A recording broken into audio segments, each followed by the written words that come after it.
In this video, we're going to be going over the quarterback run game and why you should incorporate it into your offense. Also, how you can incorporate it into your offense. Why you should incorporate quarterback runs. So, first off, it's flexible with all personnel. You can do it at a 10, 11, 12, 21. Really, you could do it with whatever personnel fits your scheme. Number two, the defense doesn't account for the quarterback. So, most of the time, defense is accounting for all wide receivers, anyone tight end within the box, running backs. They're usually not accounting for the quarterback. So, if you get any sort of backfield action that ends up messing with the linebacker's eyes, they're usually not accounting for the quarterback, which is going to give you an advantage in the run game. Number three, it's going to force defenders to play outside their comfort zone with the mobile quarterback. And also, it's something extra that the defensive coordinator has to game plan for.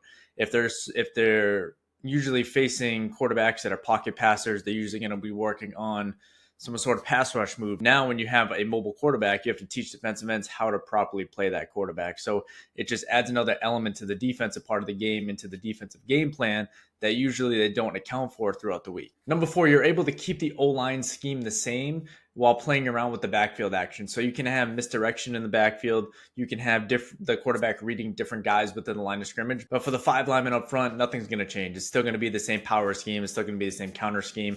Nothing can change up front, but you can change the quarterback read in the backfield as well as just the backfield action. And number five, it doesn't have to be a quarterback. You can do it if you don't have a quarterback that is mobile. You can do it out of a Wildcat set. You can do it out of a two running back set. It always doesn't have to be a quarterback. And then the last part, really a motto that comes with quarterback run is if you have a strong defensive lineman that you're having a tough time blocking, or you really want to make sure a defensive end is not included in the game plan, you want to just keep him out as much as possible.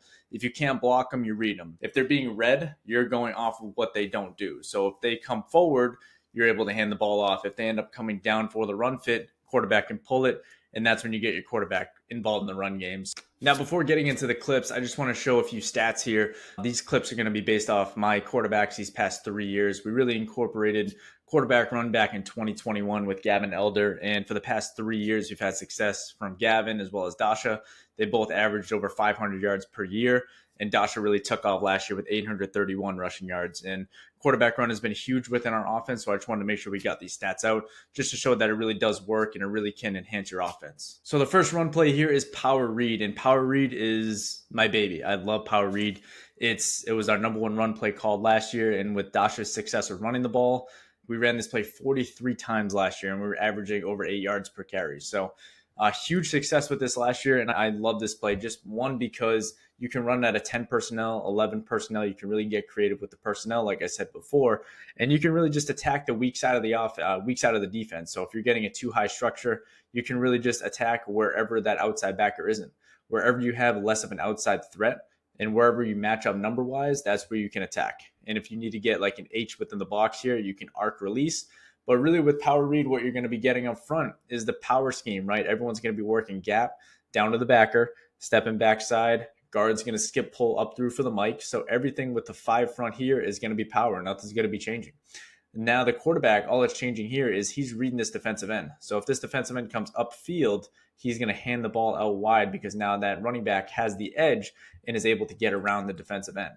If he ends up getting out or widening out with that running back, quarterback is going to be taking two hops here. So he's going to be taking two slide steps. 1, 2. Once he sees he steps out with that running back, he's able to step upfield and continue up through, and he's going to follow the guard as if normal power. And we always want to make sure we stay tight to this play side tackle here on this down block. If we get too wide, that means we're going to stay close to that defensive end, and he's going to be able to play both the running back and the quarterback. So we want to make sure just stay tight to that tackle and just continue upfield. We're going to be seeing power read coming this way here to the left. We're going to be getting two slide steps by the quarterback, and then he's going to attack upfield. And we're going to be reading number 19 right here. So we're going to see as he works upfield, he works out towards the running back. So right there, that's the key to the quarterback that says, hey, I'm going to pull this ball, and then I'm going to be following this guard that's pulling up through. And right now they have a 7-man box, and we're still able to get this play off because both play side running back, play side defensive end, and linebacker both go with the running back.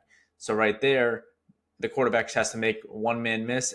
And showing another example here, this is from the end zone view. So we're going to be reading number 64 right here. So if he ends up coming upfield or widening out, the quarterback is going to pull it. So we see him, he ends up widening out here with the running back.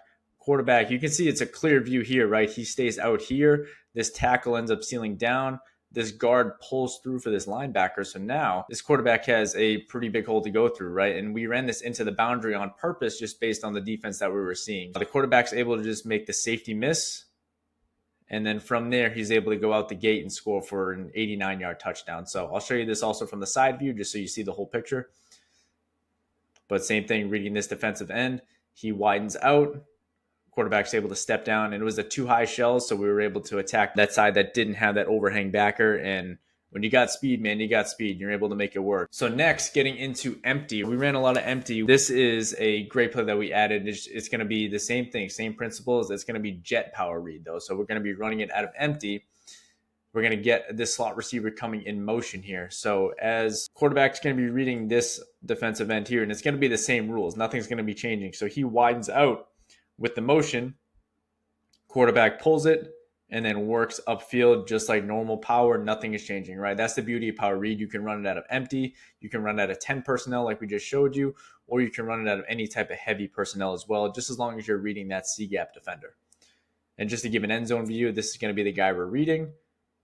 He widens out, which is going to give that pull key for the quarterback. The guard ends up widening out a little bit too far, but then you see the massive hole that he has to run through. It's just between him and the end zone, he's able to make a play. So next, this is going to be the third version of power that I'm going to show you, and it's going to be out of 10 personnel.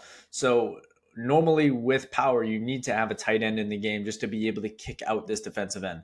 But now instead of using the tight end or the H-back or whoever's in your offense, now you can use the running back instead.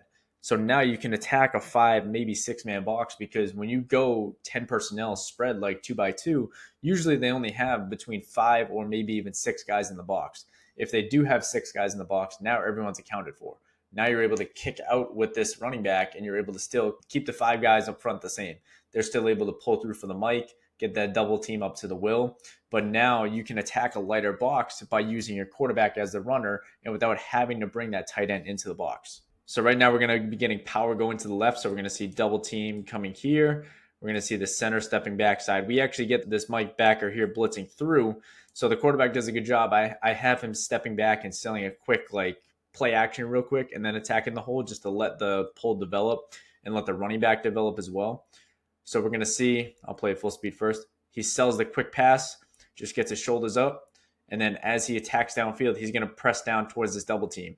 Running back does a good job of just getting enough of this defensive end kicking out, and then he follows the guard up through, and the safety ends up making the play on here because we're not accounting for him in the run fit, but still a great job getting a 9-yard gain and getting right downhill. So I'll show this also from the side view just to give a quick view. And we also ran this to the weak side. So this is a 3x1 set. So if you get a team that is attacking that strong side, getting 3 strong and getting a 6-man surface towards the strength towards the H-back, then you can really attack this back side where they're more vulnerable and more weak. So if we did get a 2x2 set and we had the slot receiver out here and they end up bringing the strength still towards that tight end, we'd be matched up number-wise, where now the X can take care of the corner and then that H can take care of the safety, and we'd still be matched up. But this is just the side view one more time. Now this is going to be out of 11 personnel. So now you do need an H-back or a tight end in the backfield on this. And all we're getting here is just we're getting some misdirection in the backfield. So now we're going to be getting the H, everything, all 6 guys up front are running power as power is, right?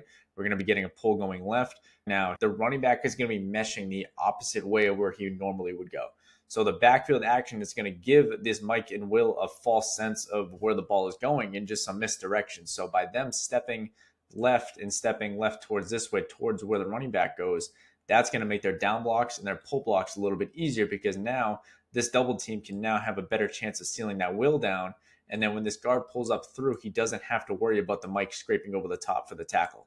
Now he can stay inside, steal him inside here, and then we're able to get a clear picture for the quarterback to still give that quick ride with the running back and then work upfield and follow the guard just like normal power. So right now we're going to be getting power going this way. So we're going to get power going to our left looking at it. So everything is the same. Guard's going to pull. Everyone's going to step down. Quarterback and running back are just flipping jobs. So now the running back's going the opposite way. And that's going to get that linebacker to freeze just a second just to be able to maintain that sealed down block. So now he gets cut off. Luckily, a quarterback makes a great play from the safety coming down. It just gets a good backfield action just to give a different look for the linebackers, just to make sure those down blocks help get sealed. as well as give the quarterback a chance to get downhill. And then we have one more example as well. This is going to be out of power going left here. So now we're going to be going same thing. Guard's going to pull through, and then we're just going to get that misdirection in the backfield where now he's stepping to the right. Quarterback is taking it and going left.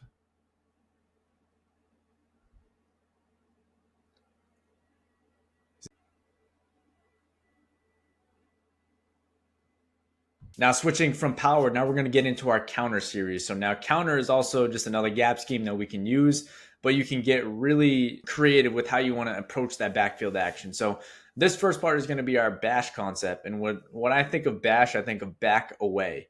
So what's going to happen is the back is going to be away from the read. And then as you attack, so we're going to get that same footwork we had with power read, right? And now instead of attacking downhill, the quarterback is going to be running the run scheme. So we're going to be getting bash counter going to the left here. So up front, counter to the line. They're going to be running to the left. Now with the bash concept, the back is going to be away from it. So now we're going to be attacking this way.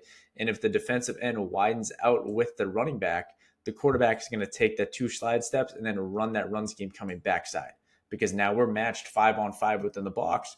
If it is a 6-man surface like it is, you want to make sure we always read one of those just to make the numbers add up. If we end up getting that same read where the running back goes across and that end ends up crashing down or following with that tackle that pulls, because if he's going to be reading that inside man, he's going to see the tackle pull, so he'll step down.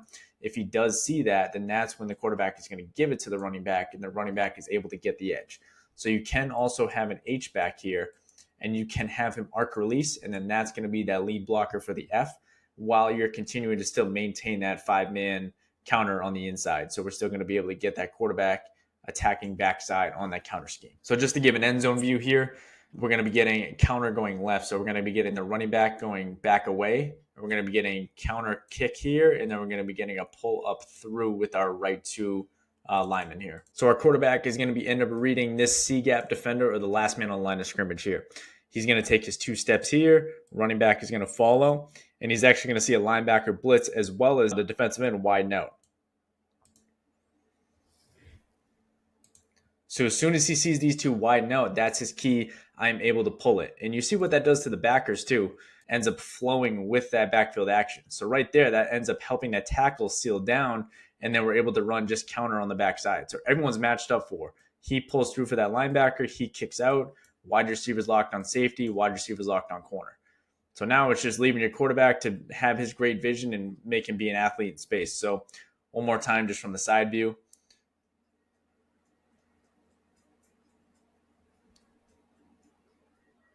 Next is quarterback counter, and this is going to be different from the bash scheme because now on this, we're not reading anyone. So this is good for younger quarterbacks if you want to make sure that if they're having a difficult time with trying to read a defender, this is easy because now you're just going to get same counter run scheme up front. Nothing's going to be changing here. Now with the guy that they're going to be reading, you're going to have the running back kick out that defensive end after the fake, just in case he does get through or stay tight down to that tackle and he ends up disrupting the play. Now you can have the quarterback running back. They're going to switch. So now the running back isn't going with the run scheme. He's going to be coming backside here, stepping up to that defensive end and blocking. They're going to get a good mesh point here. And then that quarterback, once he's through with the mesh point, he's going to follow that guard and tackle and just run normal counter like a running back would. All right. So just showing some clips here. Now showing from the end zone, we see that this defensive line has 6 down linemen, which is usually a recipe for disaster with counter.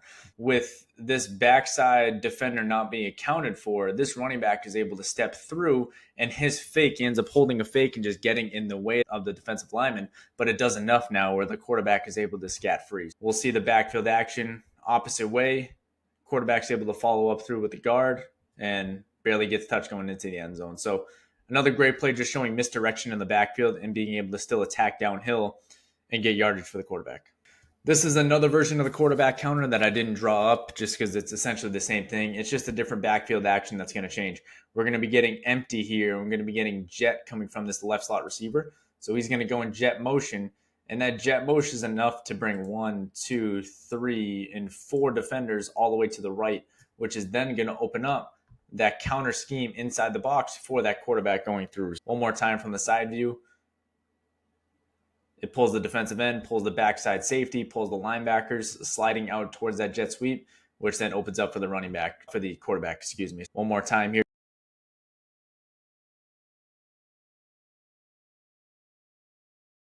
And then counter is counter up front. Nothing changes up front. Now, those are a majority of the gap schemes that you can run. Of course, there's others that you can run. This is just ones that we've experimented with over the years. Now getting into some zone concepts that you can run. So this first one is going to be a quarterback wide zone with using the F as the lead blocker here. So nothing is, like I said, nothing's changing up front. They're still going to be running wide zone, outside zone, whatever you guys prefer to run. As long as you're trying to capture this edge here with the tackle and then have this F work to that +1 defender. So if there is a jack linebacker out here or any sort of outside linebacker, it's the overhang, this F can lead for him. And then the quarterback is just reading off the F here. So if he does kick out, he goes up inside of him. But the main thing first is to make sure we seal the edge. And then essentially it just turns into a quarterback jet sweep because we're trying to get the edge and then read off the running back. So we do have a clip here. We only ran this once, and this is just based off the game plan. We do have numbers to this 3x1 side, but this linebacker here on the outside, on the edge here, does a great job of just scraping over the top and disrupting it. But we see this is who the running back should be attempting to go to. So he should be attempting to go for this scraping linebacker. He's attacking him, guards attacking him, centers attacking the middle linebacker. And numbers-wise, we match up well, but this linebacker does a great job scraping over the top.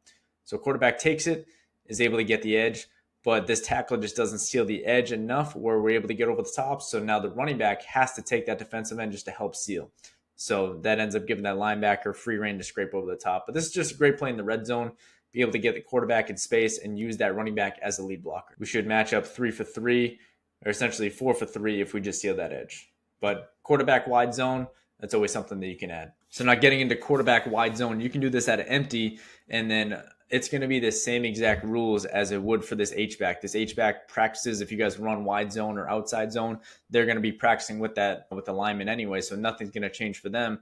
All it's going to teach now is the quarterback just to read. Like, you got to teach him who to read. So now you got to teach him read from end man on the line of scrimmage back to the next man here. So as long as this H can kick out, because he has outside leverage on the H anyway. So this H is most likely kicking out if he can't seal. And then you're just going to read from end man on the line of scrimmage. If he ends up overtaking him, then that's where you're going to end up working up through here. If he cannot overtake him and he just widens him out, then he'll widen out here, seal off that inside, and then he's going to take this inside track here or even cut it back towards that play side A gap. So something that you can work to here, and especially in the red zone, I love this, trying to spread everyone out. And then if you do have a quarterback that can attack downhill in between the box, then this is a great play to add. So we just start empty here.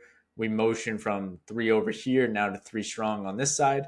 And then he just gets the ball. We're able to do a great job sealing the edge here. So we work hip to hip, seal the edge here, and then this H is able to break off of that safety that flows over the top.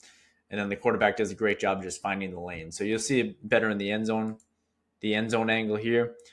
H-back gets matched by here. They're able to seal the inside part of the box here. The safety that was matched over the top of the H ends up getting kicked out, and then this quarterback is able to split right through and able to get in for the touchdown.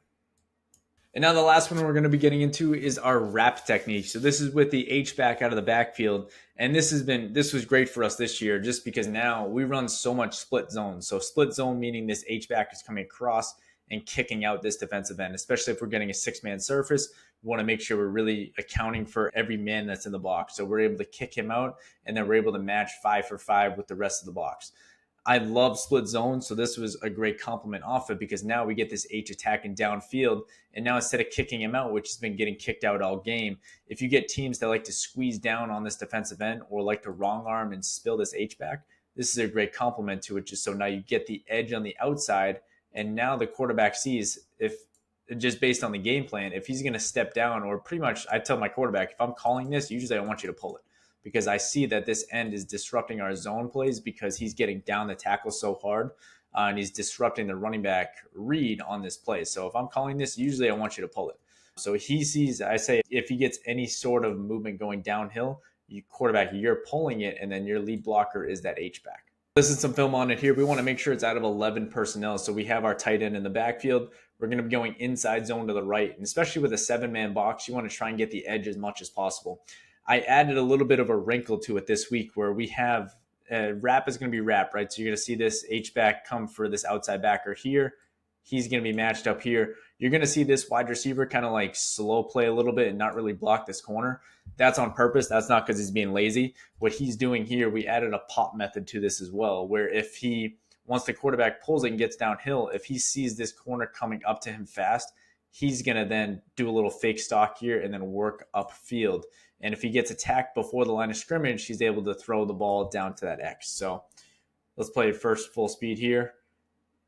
Quarterback's able to get the edge, but right now he's still about a yard behind the line of scrimmage, but he does have a threat by this inside linebacker that blitzed through, or this defensive end, I believe. Yeah, defensive end that came through.